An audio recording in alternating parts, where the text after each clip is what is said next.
morning. Today we are going to continue the story Average Waves in Unprotected Waters.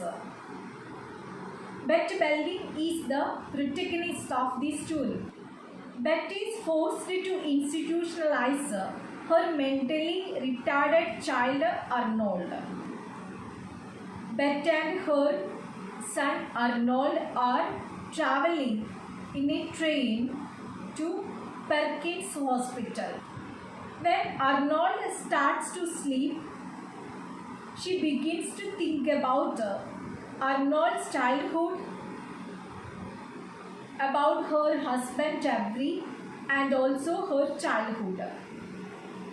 We already went through all these in detail in our last class. We are going to continue the story. Her thoughts about the past are disturbed when Arnold wakes up. He begins active in his seat. She wishes to bring a picture book. Unfortunately, she forgets to take it. She also wishes to buy a magazine to avoid Arnold's boredom. Bet's thoughts are disturbed when Arnold wakes up from his sleep. He becomes very active in his seat. Actually, she wants to take a picture book to avoid the boredom of Arnold. Unfortunately, she forgets to take it. Now she wishes to buy any magazine to give Arnold. Arnold becomes increasingly agitated and Bet worries how she will handle him. But there is a confrontation between the conductor and an old woman. She is a tiny black lady in purple coat with a fox fur piece beating its own tail around her neck. When they continue their journey in the train, Arnold becomes disturbed. Bet feels tension about Arnold. She starts to think how she should manage her mentally retarded child Arnold. At that moment, suddenly we can see a conflict between the conductor and an old woman. The old woman is a tiny black lady in purple coat with a fox fur piece biting its own tail around her neck. The conductor accuses her of hiding in the bathroom to beat the fare, and she angrily denies it, and an argument breaks out. This amuses Arnold and she relaxes as Arnold chuckles over the encounter the same way he laughs over television programs. So we can see that the conductor accuses an old woman. Accuses means charged with an offense. The conductor starts to blame that old woman. He argues that the old woman is hiding in the washroom to beat the fare. He argues that the old woman doesn't pay the charge. She is hiding in the washroom to avoid the fare. Based on this, an argument breaks out. Arnold starts to laugh at this scene. He enjoys the conflict between the conductor and the old woman. He starts to laugh over television programs. That means he simply enjoys the conflict between the conductor and the old woman. Finally, the lady pays the money and the conductor moves on. Arnold enjoys the scene and starts to sing, but looks gratefully at the little black lady. The black lady is setting her fur piece carefully and complaining herself. Finally, the old woman pays the money to the conductor. Then the conductor moves on. I already told you, Arnold enjoys this conflict between the conductor and the old woman. He starts to sing. Betty Belvin is relaxed because she is in tension how to handle Arnold. When this conflict starts between the conductor and the old woman, Arnold is happy and he starts to enjoy it. That's why Betty Belvin looks gratefully at the old woman. At that moment, the old woman is complaining that conductor. They take a taxi to the Parkin State Hospital. She reminds the driver that he should wait for her. The driver agrees. Both of them, Arnold and his mother, Betty Belvin, reach in the railway station. Then she takes a taxi to Perkins Hospital. She also reminds the driver she wants to reach back in the same taxi. Arnold wants a peanut butter cookie, but Beth worries that he will smear it all over himself and he looks ordinary and unattractive. By thinking that he may get angry, Beth breaks off a little piece of cookie and gives it to him. When they start their journey to Perkins Hospital in a taxi, Arnold wants to get the peanut butter cookie. Betty Belvin is not at all ready to give the peanut butter cookie at first because she knows it well. Arnold has the tendency to spread it all over himself. As the result, he becomes unattractive. We already know it well. Betty Belvin is very conscious about Arnold's dressing style and she doesn't like to recognize that her child is mentally retarded. So she is not at all interested to give the peanut butter cookies to Arnold at first. There is no other way. Finally, she is forced to give the cookie to Arnold. So, she just gives a piece of cookie to Arnold. While they reach the hospital, she asks the cab driver to wait for her until she comes back. The hospital looked like someone's great pillared mansion with square brick buildings all around it. When they reach the hospital, she again reminds the driver to wait her until she comes back. The Perkins Hospital is great pillared mansion with square brick buildings around it. At the hospital, he doesn't look too messy. She buttons all his buttons and smooths his shirt collar over his jacket collar. She doesn't forget to set down the suitcase. When Arnold reaches in the hospital, she doesn't disturb her again, but buttons all his shirt and smooths his shirt collar. The nurse leads them into an enormous hallway lined with little white coats. The nurse shows the bed for Arnold, but Arnold doesn't understand what is happening here. Betty Belvin and her mentally retarded child Arnold are leading by a nurse. Finally, they reach in a very big hallway. There are so many white cots. By pointing a cot, she reveals that it is for Arnold. Arnold doesn't recognize that what is happening around him. His mother is leaving him in this hospital. Marble steps at the mental hospital are worn down by the feet of caregivers and patients who have climbed them. The hospital dormitory is striped of color and warmth.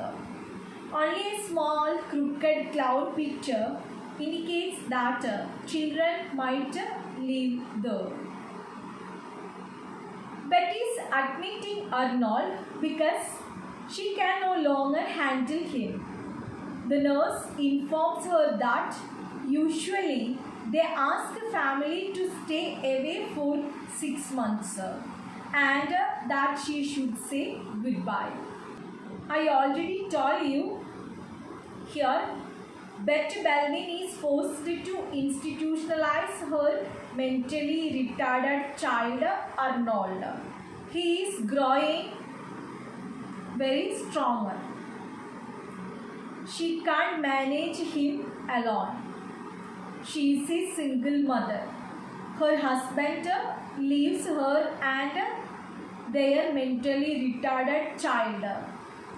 When he recognizes that Arnold is a mentally retarded child, no one is there to help her. So she is forced to leave him in this hospital.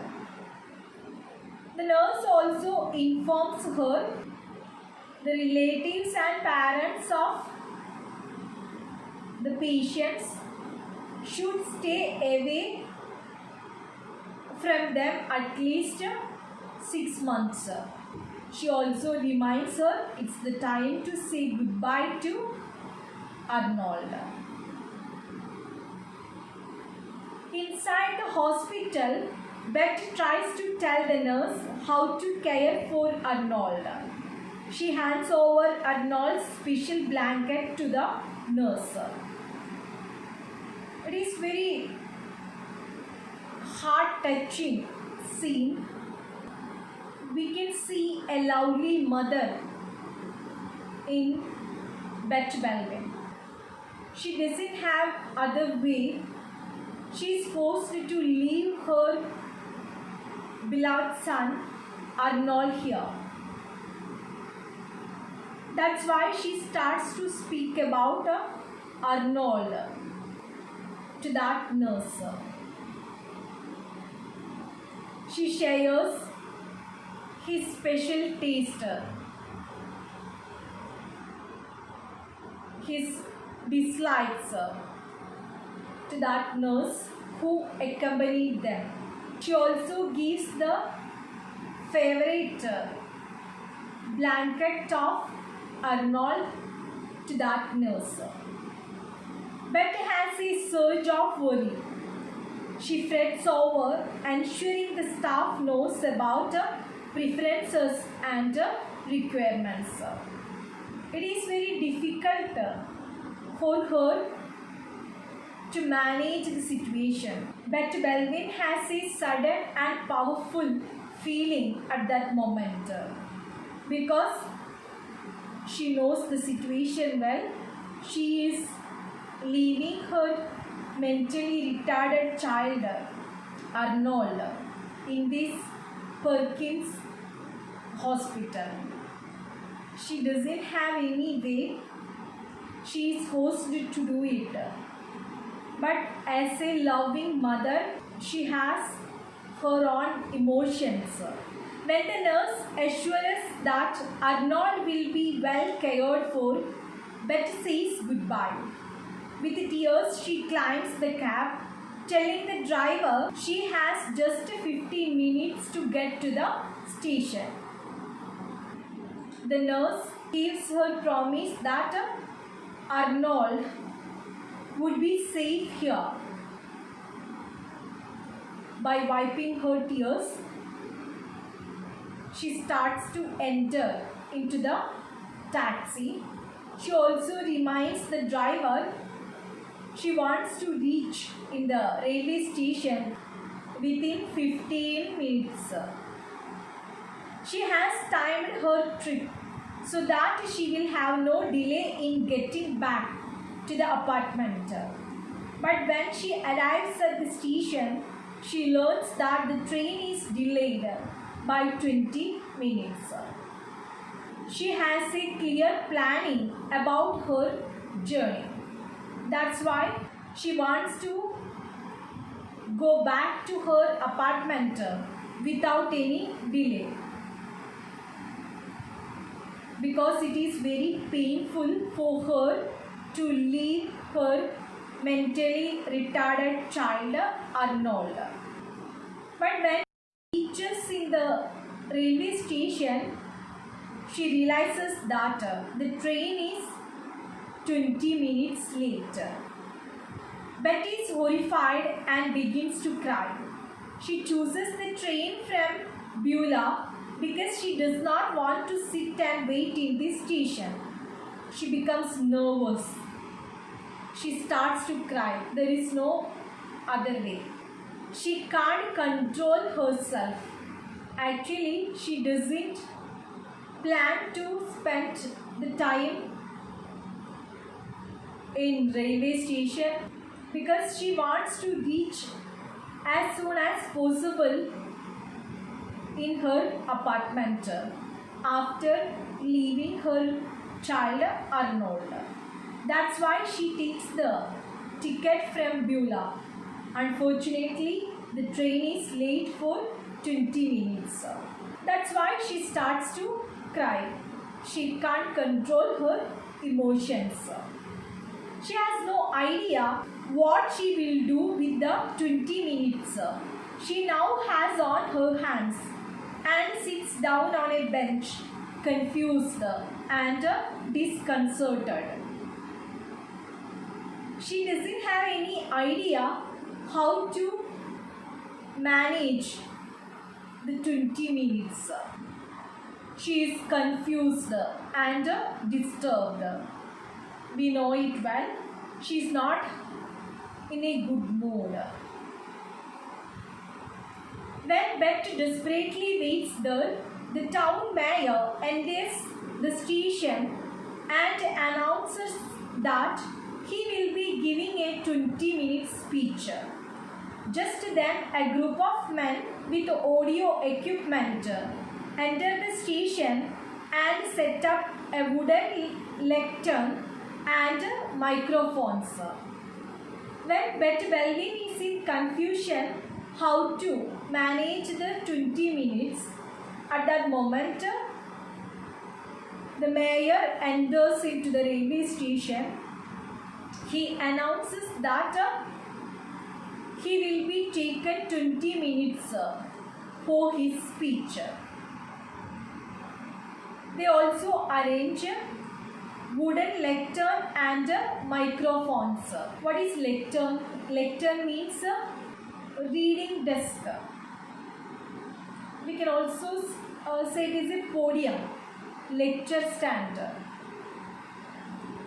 The mayor of the town enters and begins giving a speech regarding the recent expansion of the train station, specifically stating that he will take up 20 minutes of everyone's time. The mayor announces that he is going to take everyone's 20 minutes. He wants to speak about the expansion of railway station. Bet visibly perks up. She dries her eyes and straightens up, thinking that the mayor and his group of people have come for her, simply to entertain her. Bet thinks happily that this is how her life will be. From that point on, she will be able to simply relax and watch Antwerp. When the mayor announces that he is going to take 20 minutes of everyone in that railway station, she is very happy because she is in confusion how to manage these 20 minutes. She thinks that actually the mayor and his group reach here to entertain her. She wipes her tears. She feels relaxed.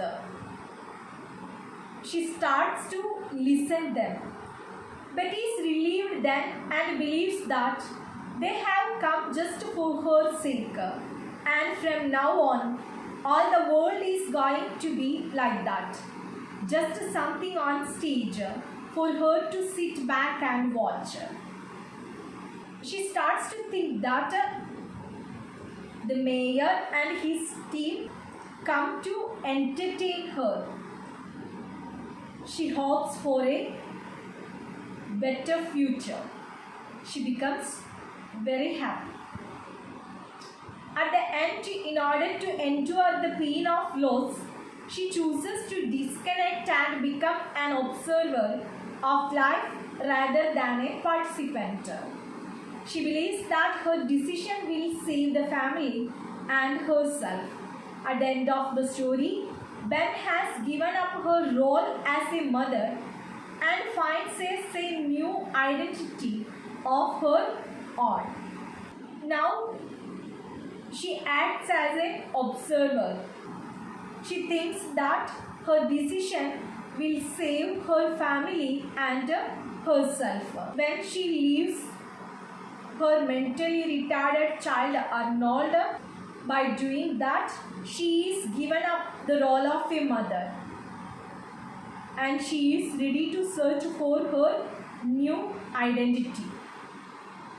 Tyler describes how the passage of time erodes concrete objects and compares it to changing human relationships.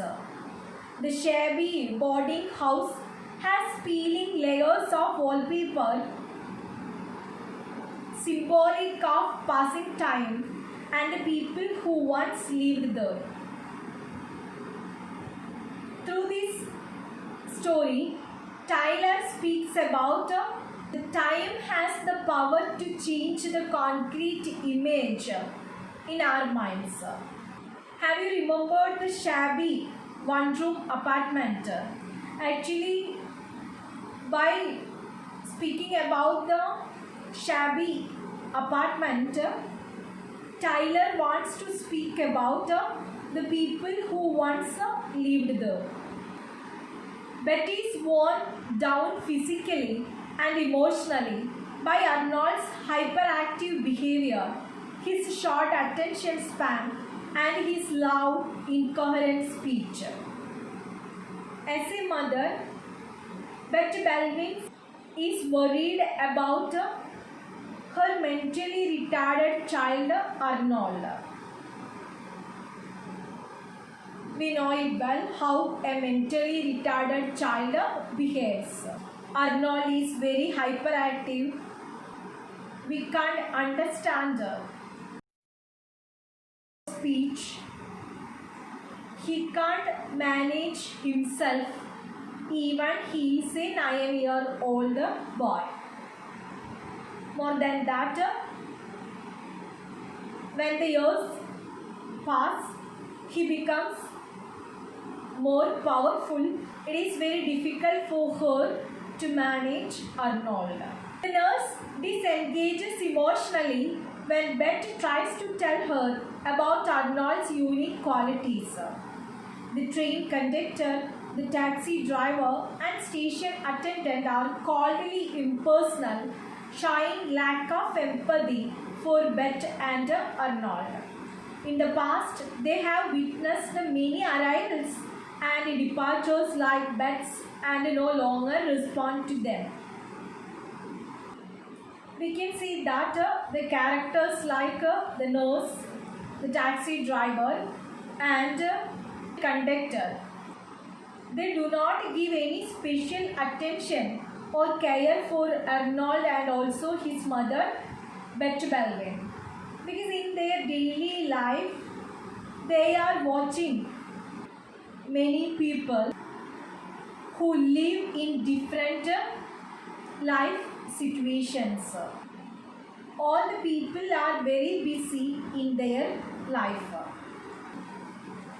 The title Average Waves in Unprotected Waters indicates how the main characters Bet and Arnold adapt to waves in their lives. Bet faces disappointments and griefs, just as she once allowed ordinary breakers in the ocean to slam against her body as if staunchness were a virtue. Here we can see the average waves around the life of Betty Belvins and Arnold. Arnold is going to live alone in that Perkins hospital without the caring of his mother. Betty Belvin is forced to institutionalize her mentally retarded child Arnold. No one is there to help Betty Belvin. That's why she takes such a decision. Have you remembered that when Betty Belvin's father tries to teach her the body surfing, she is not at all afraid the waves. She just simply stands in that waves. She is ready to accept the challenges in her life. The waves are not life-threatening. They are unhappy experiences to which she and Arnold must adapt in environments of unprotected waters. Bet must endure life without family, goals or resources, and Arnold must endure life in an impersonal mental hospital without his mother's love and protection. We can see such waves in our lives. Here, Arnold will live in that Perkins hospital without getting his mother's care and protection. Betty Belvin also lives without her family's support. She is forced to institutionalize her mentally retarded child Arnold. Her beloved husband leaves her. She also loses her family by her love marriage. Whatever the circumstances she faces in her life, she is ready to face it. She is ready to overcome. From the lives of Arnold and Betty Belvins, what do you understand? നമ്മുടെ ഓരോരുത്തരുടെയും ജീവിതത്തിൽ പലതരത്തിലുള്ള വേവ്സുകൾ നാം അഭിമുഖീകരിക്കേണ്ടി വരും. തീർച്ചയായും ഭയന്നോടുകയല്ല വേണ്ടത്. നമ്മുടെ സാഹചര്യങ്ങളെ സധൈര്യം നേരിടാൻ മനക്കരുത്താണ് നമുക്കുണ്ടാവേണ്ടത്.